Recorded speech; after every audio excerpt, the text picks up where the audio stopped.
So for this problem, we're asked to find the column space and to rewrite the column space as a matrix.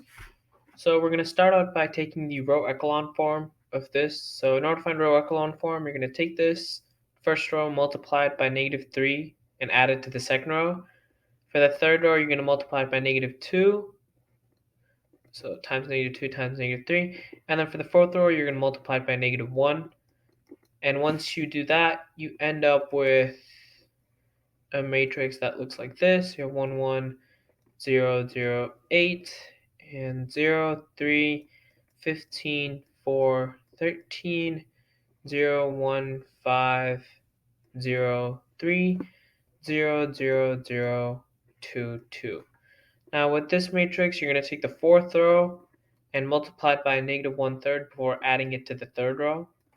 So that gives you a matrix.